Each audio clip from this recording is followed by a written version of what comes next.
All right, welcome back to the Trauma Therapist Podcast. My name is Guy McPherson. My mission is to help trauma therapists be their incredible selves, to be human, to be real, not just a clinician. I'm a big believer in who we are is more important than what we know. And this requires cultivating authenticity, genuineness, and vulnerability, and that requires intention. You can learn more about my courses and workshops by going to thetraumatherapistproject.com. That's thetraumatherapistproject.com. Let's get started. All right, guys, welcome back to the Trauma Therapist Podcast. Super excited to have back on the podcast Sarah Peyton. Sarah, welcome. Oh, I'm so happy to be here, Guy. All right. So Sarah joined us back on episode 260. She's a certified trainer of nonviolent communication, teaches people how language changes relationship in the brain. Sarah works with audiences internationally to create a compassionate understanding of the effects of relational trauma on the brain, and writes about and teaches people how words change and heal us. Her special interest is the way that difficult events impact our autonomic brain patterning and how to transform our tendencies towards self-criticism into self-worth. Her first book, Your Resonant Self, Guided Meditations and Exercises to Engage Your Brain's Capacity for Healing, is out. Sarah, welcome back. Thank you. I'm so glad to be here. All right. So let me tell you something. And I don't know if I shared this to you when I asked you, invited you back on here, but you're one of the people who, when I think of this podcast and when I think of what I'm hoping to do with this podcast, which is to really focus on the humanity, the relational aspect of engaging with someone, working with someone who's been impacted by trauma, and what that implies and infers and means really for the person doing that work as well as the client.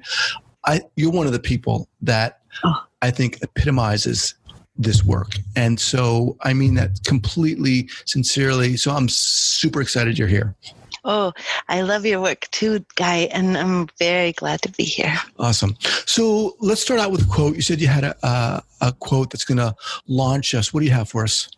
I have the quote, "Let's be angry that rather than angry at."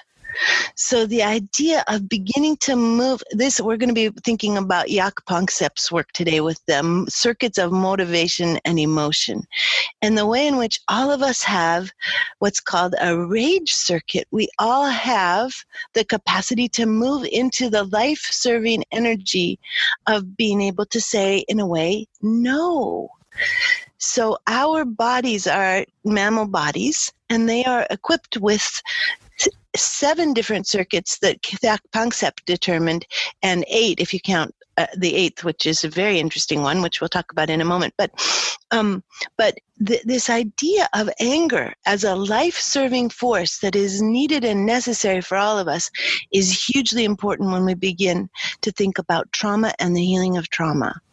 Because so often we, as little children, have experienced being impacted by other people's anger or rage in ways that were dangerous, and not even vaguely life-serving.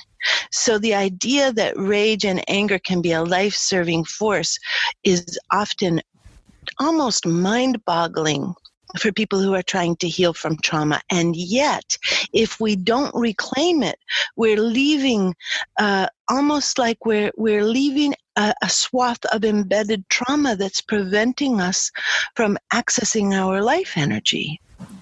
So having said that, if we may circle back to you're making the distinction between angry at or angry that. Yeah. Talk about that. Yeah. So oftentimes when we're small, people have been angry at us, or they've been angry at our mother, or they've been angry at their mother, or they've been angry at a person, and they bring this rage in interpersonal relationship with words, with actions, with force. with damage to furniture, with damage to households, to pets, to people, to self. And so, of course, we would say, for example, I'm not going to do that. I'm not going to be an angry person. I'm not going to go there. I am not ever going to get angry. Many trauma survivors will have this almost as a promise to themselves, whether they can keep it or not, because of course anger breaks through. But then, of course, if they have this agreement with themselves, there's a terrible guilt about the anger having broken through. And if we begin to move toward an understanding that we can be angry that we can be angry that life has turned out this way, that we can be angry that that our boss is put in a position where he can't support us, if we can be angry that there's not enough money to pay the mortgage, if we can be angry that the world is set up in such a way that children don't get the opportunities that we want them to have. There's you're starting to feel this difference. It's an embodied sense of accessing protective force and advocacy. Right. Okay. I'm shaking my head because I think I'm getting it. So in a sense, it's almost like you're making a distinction between being angry at someone or I'm angry at you for what you did, rather than angry at like the action that angry that this happened. Right. Okay. So that's a huge. It seems like a really big shift, and I can imagine what that would be like for someone, not only on the receiving end, but also someone who's working with that person. But you were talking about someone who's on the receiving end of that. So these distinctions are one of the things that I think so intrigues me about your work. How do you come? What draws you to this? How do you? I don't know. I'm just kind of fascinated with the whole process. Well, most often what I'm doing is following some line of inquiry that comes from working with folks in my workshops, or the questions that they bring. So somebody will say, "What about anger? I don't ever want to be angry." And I'll think, wait a minute, I was just reading Yak Pangsep, and we've all got an anger circuit. What's happening for this person if they're never getting angry? What happens inside of them? What kind of life energy are they having to turn away from? How are they having to divert life energy? And this starts to get interesting here, because we have all of these different circuits of emotion and motivation. One of them is what Pangsep called the rage circuit. Another one is the circuit for when we really miss somebody who's important to us. So for little mammals, it's the panic circuit of like the missing mother. But that panic circuit for little mammals holds all of our grief and our shame emotions. It holds the emotions of what I call alarmed aloneness, which is the experience of, often we'll call it abandonment in English, but that word tends to imply that somebody has abandoned us. So what if we call it alarmed aloneness? Then we begin to kind of more clearly understand what's at play with our nervous system. And so, for example, you'll sometimes meet people, whenever they get angry, they start to cry. This takes us back to the work of Beatrice Beebe, which is also extraordinary work. And what her research shows us is that up until the age of 4 months, a baby has all the facial expressions that they're born with. They're born with all the human facial expressions: grief, anger, all the different levels and intensities of fear, of surprise, of happiness. And by the time we're 4 months old, we stop expressing the emotions that our mothers are not able to reflect. Wow. So if our moms are not able to reflect anger, it's already starting here that we're turning our life energy out of the anger circuit. Maybe she can be with us when we cry. So it's like we're channeling that life energy of anger into the grief circuit. And then every time we get angry, we find ourselves crying. And we're like, why the heck am I crying? I'm angry. I want to be able to access my righteous indignation, my power of advocacy. And instead, here I am with these tears springing out of my eyes. It's an entanglement of the circuits that comes from these early experiences. Or when we're talking about trauma and its effect on anger, if we had somebody who every time that they got angry, they were angry at us or at somebody that we loved, we start to have an entanglement of fear and anger. And every time somebody gets angry, then the fear circuit goes off. So it's like we stop. What trauma does to us is it makes our brain stop having choice, because the trauma ties brain functions and brain circuitry together in order to try to make the best plan for our survival. So it's like the brain believes, okay, every time somebody gets angry, I better get afraid because I want to be able to get my body out of here. I think that that phrase, trauma prevents us or stops us from having choice. Let's kind of, if we can, kind of magnify that, and if you can speak about a little more what that means for someone what that might mean for someone who's experienced trauma, and obviously complex trauma, interpersonal trauma. Sure. Well, one of the things that we know about trauma is that the amygdala has like a super glue power of memory. And it'll take everything that's connected with the original trauma and it'll glue it together. It's easy for us to see this with like flashbacks from war. A car backfires and somebody who was a soldier or lived in a war zone finds themselves diving behind a park bench before they even realize they've moved. Mm-hmm. The wiring is so intense. Loud, explosive noise, danger, must hide. That's something that's really familiar to all of us. But what we may not realize is on the emotional and motivational circuit level, that trauma will also tie things together. So we've talked about anger and grief being tied together, and anger and fear being tied together. But it's also possible we have a seeking circuit.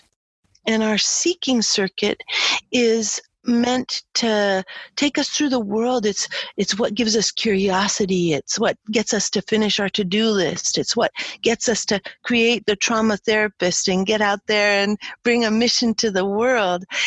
Our seeking circuit is an incredibly beautiful part of our being. But when it gets entangled by trauma, then it can kind of gum up the works quite extraordinarily. So if the seeking circuit gets entangled with the fear circuit, then every time we try to take a step in the world to realize our goals, there's like a level of fear that's present. So you're starting to see the gumminess that I'm talking about. Yeah, I mean, I can also see how this could be extremely helpful and almost empowering for someone who's experienced trauma to think that for one, oh my God, I have a rage circuit and a panic circuit and a seeking circuit, among others. And you're telling me that's why, first of all, I didn't even realize I had this. Right. And now you're telling me it's shut off or it's gummed up. Mm-hmm. No wonder why things are happening where I'm feeling this way. Exactly. So as a facilitator or a clinician, or speak from that vantage point, then how does that become helpful for? Sure. Yeah. You can do it with bodies and you can do it with language. So I'll tell a story because I got a great story about doing it with bodies, and then I'll talk about how we do it with language. I was working with a woman who was 70 years old. And she sat down next to me in the workshop and I said, what would you like to work on? And she said, I have been terrified all of my life. I've spent my whole life being terrified. I've never taken an unterrified breath. And I said, tell me a little more about this. And she said, well, there was a really hideous period of time when I was 3 years old. My mother went into the hospital. I had to stay with some people that really hurt me. And I was like, okay, let's take a look at this marriage of your 3-year-old self with the terror. So we invited somebody to stand up for the 3-year-old self and somebody to stand up for the terror so that she could see this, so that it made sense to her and it was outside of her own body. And she looked at this, and we worked for a little bit just acknowledging stuff and her telling the story. And as she was telling the story, the terror and the little girl began to separate a little bit.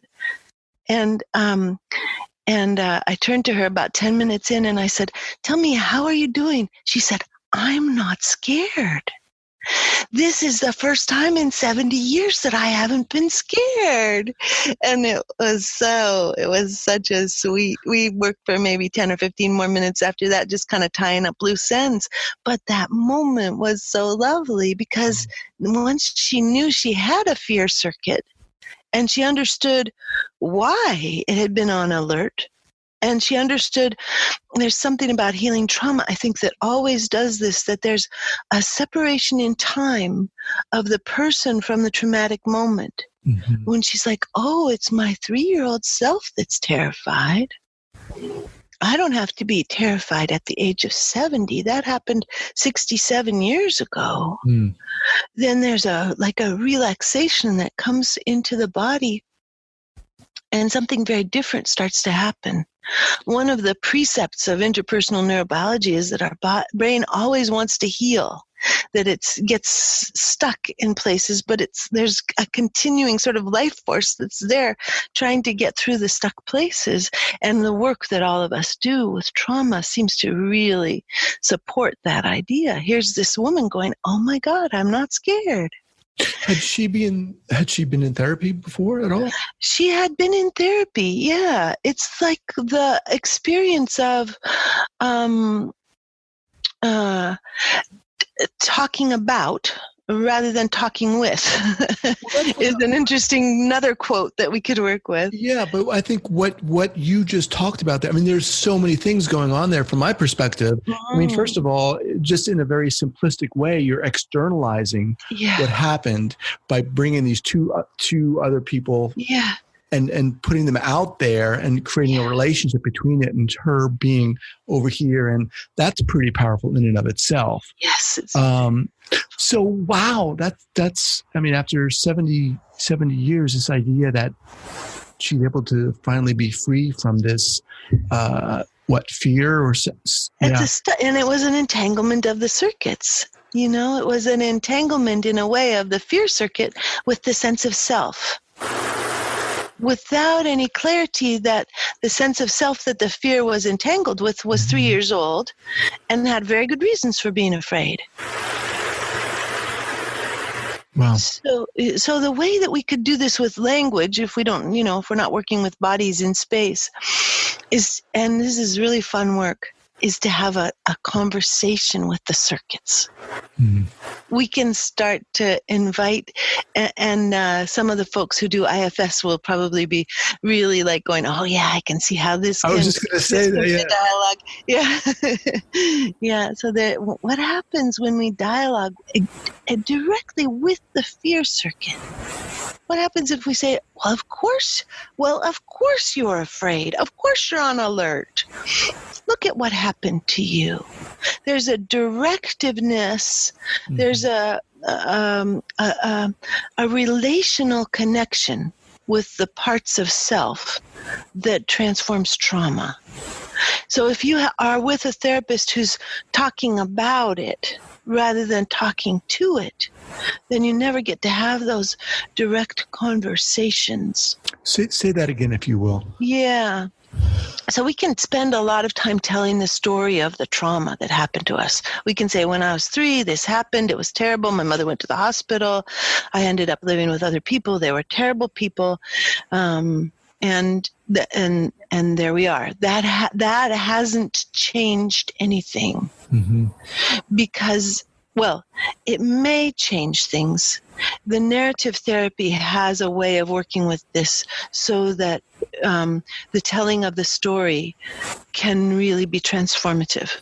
So I don't want to put any disrespect to narrative therapy. But there's something that happens in this like embodiment of the parts of our brain where we're giving them a voice that's similar to the woman sitting and looking at her fear circuit from the outside. The speaking directly to the fear circuit is a transformative act. It's an act of respect. It's an act of acknowledgement. It's like saying to the person in their brain, this makes sense. And it's giving the brain a chance to see that it doesn't have to be stuck. Mm-hmm. So it's almost like the amygdala creates a force field around a trauma experience. And the only way into that force field, the only way past the force field, is to begin to vibrate at the frequency that the amygdala is vibrating at in its holding of the trauma, which is also important to us in terms of those circuits, the circuits of emotion and motivation. If the amygdala is vibrating with grief holding this packet of information, and we're trying to vibrate at the level of fear, there's no completion of the circuit for the amygdala. The amygdala needs to be met in the brain zone that it's vibrating. The amygdalas, there are two amygdalas, one in the left hemisphere, one in the right hemisphere. They have different zones for different emotional experience. If you're having fear, energy and information is flowing through the amygdala at a different place than if you're having rage. If you're having rage, it's flowing through in a different place than if you're experiencing grief. So when we're talking to trauma, we're talking to amygdalas, and we need to have a sense of what emotional tone, which circuit needs to be spoken to first.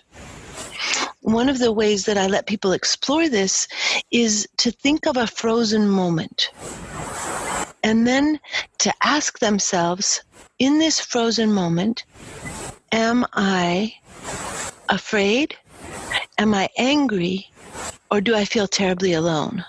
Because those are the three emotional circuits that create frozenness.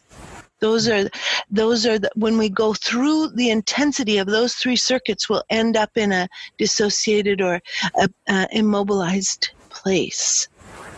And so it becomes very interesting to say, what is the core, what is the emotional tone of this particular frozenness? Is it frozen rage? This is such an interesting question, because sometimes people will believe that it's all terror, that they're frozen with terror, but nothing changes, because they're sending a vibrational quality of like, is it terror? Is it terror? And the trauma bubble isn't changing, the force field isn't changing, because actually it's vibrating with rage, or it's vibrating with aloneness. Is this making any sense, Guy? It is. It's sounding very intense, in the sense that what I'm feeling is that you're using, it sounds like you're using language in what feels to me like an embodied relational way. You're inviting the person to think about these different circuits, but along with that, there's going to be a somatic sense coming up. Yes, and exactly this relational piece of the other person being able to say, well, of course, of course you were terrified. Of course you were alone. Of course there was an alarmed aloneness. At what point, Sarah, obviously someone just doesn't sit down and you start asking these questions. How do you determine to to get in there. How does that work? Well, with me, since I'm doing workshop work, but you can do it with client work as well. My question is always, what are you up against? What do you want us to, how do you want us to support you today? And I love it that you bring up the relational piece, because if we track back to Beatrice Beebe, we have this whole content area of trauma and the matching emotional tones that come into the relationality. But there's also something quite extraordinary that happens in conversations that's all about rhythm and timing, about how there is both a matching and a differentiation between the two people. And this is where we really, I think, enter the most often unconscious art of therapy, or the most unconscious art of working with trauma, is that there's an emotional tone that gets resonated with, that helps to dissolve the force field of that particular trauma. But there's also something incredibly relational and foundational that's happening in the movement of our faces together, in the timing of our heads moving together, the moments where we move into synchrony and the moments when we move out of synchrony. And the places where the gaps, like if I'm silent for too long, then there can be like a gap of a sense of not being accompanied that ends up being far less about emotional tone and far more about timing, rhythm, presence that's just right for the other. Are you saying that those elements are unconscious? Is that what you said? I said most often unconscious. There are folks who research these. Beatrice Beebe does research into this as well as into the faces of 4-month-old infants and their mothers. She also looks at what happens in a therapy session. What happens relationally between two people that are creating almost a fabric in which the healing can be held.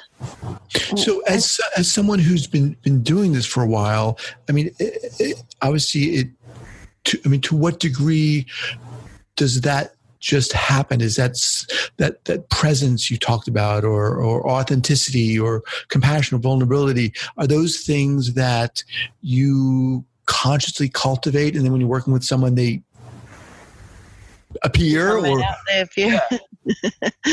I think more it's about doing our own work. Because the more that we do our own work, the more that we move into the part of the nervous system that enables ease and fluidity and attention in relational connection. I was working with to come back to the circuits and then to integrate this. I was working with someone in a workshop where her circuit for seeking was entangled with grief because of the loss of her father. It's like when her father died, she didn't want to go forward anymore without him. She just wanted to stay with him, and any forward movement at all, any movement into the seeking circuit, any movement into doing, was a movement that took her away from her father, and she didn't want to leave him.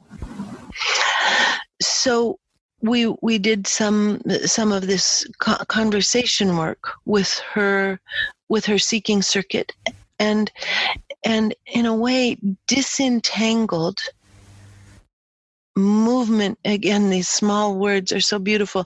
And disentangled movement toward from movement away from. so that she got to have a sense that she could move forward in her life without leaving her father, that he would still be with her as she moved. And after she did this little piece of work, this disentangling work, so that she could still move forward, it was so surprising to me. She turned and she looked at the audience. There were 80 people in the auditorium. And she looked at the audience and she said, "Oh my goodness, look at all these people. What beautiful faces."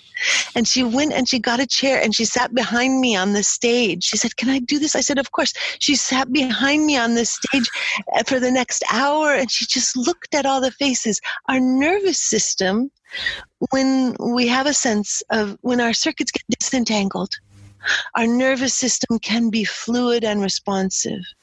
And we get to move out of immobilization into engagement. So this is the work of Stephen Porges, beautiful work of Stephen Porges.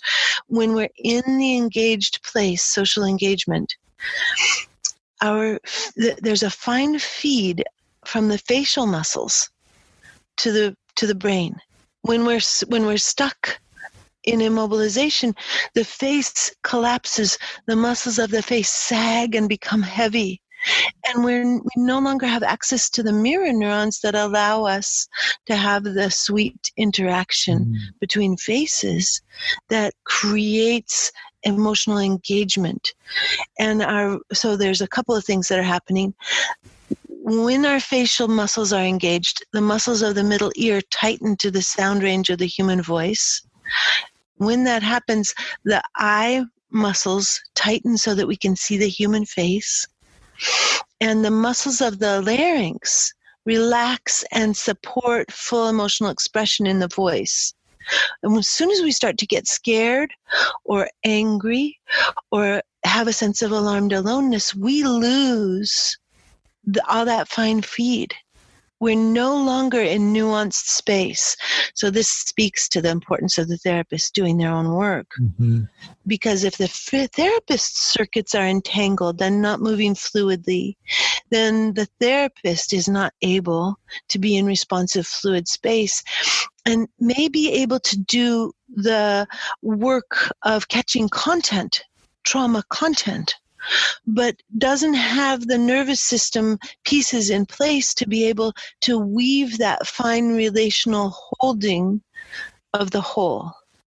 I'm just going to check if I'm making any sense at all. Yeah, you are. And I'm thinking to myself, you obviously have been doing this for a while, and the sensitivity that it sounds like you have to, be attuned to what's going on a relational level, on a verbal level, and at a somatic level. All these things are happening.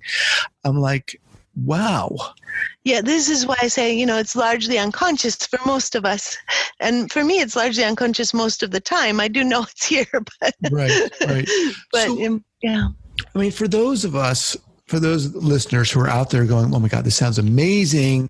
How do I learn about this? How can I could even imagine that some people are like, "Oh my God, I could never get to the point where I'm so attuned with the people I'm working with." But obviously, people can get there. What would you say? What would you recommend? How does someone kind of begin to sink their teeth into learning about these different things? My book, Your Resonant Self, is a wonderful resource, and breaks this stuff down so that we can kind of makes it usable and experiential. If you love the nuts and bolts of the micro expressions and what happens in terms of attachment and this weaving of the fabric, that work is Beatrice Beebe's. I believe she's deeply extraordinary, and I can only read about a paragraph a month because it disturbs my attachment pain, and I just have to stop and mourn my own mothering, mourn all the years that I was with clients or people in workshops and didn't know, and so. So Beatrice Beebe's extraordinary, difficult for me, difficult to read and extraordinary. And, I'll have that linked up at the show notes page. Very good. Yeah. So your Resonant Self is your book, Beatrice Beebe, and also you mentioned. I mentioned Stephen Porges, who has Dana somebody, and he have just published a book, Polyvagal Theory and Therapy, which will have a lot of this stuff quite beautifully expressed. I've just started reading it. Go ahead. Polyvagal theory. And then the other person I mentioned was Stephen Porges. Okay. Oh, sorry. Stephen Porges was that. Sorry. The other person I mentioned was Jaak Panksepp. And he has died now, but his latest book was called The Archaeology of Emotion. Okay. And correct me if I'm wrong, didn't you co-author several with Kathy Steele? I'm not remembering. Okay. Yeah. Before we go, one of the things, Sarah, that again keeps coming up, there's a sense of empowerment that comes up for me in hearing about these different circuits and being able to see them in relation. Yeah. Myself, I'm putting myself in that position, being able to see, them being able to move apart and understanding how they're impacting me. So I just wanted to say that I really like things that are empowering. Yeah, it's illuminating and takes us a whole new place, really. Awesome. Yeah. Sarah, again, I'm excited to get this out there. I want to thank you so much for taking the time to do this. Thank you for having me here. You are welcome. Sarah Peyton's book is Your Resonant Self. I'll have this linked up again at the show notes page at thetraumatherapistpodcast.com. And thank you so much. Take care. Thank you. Thank you, guys.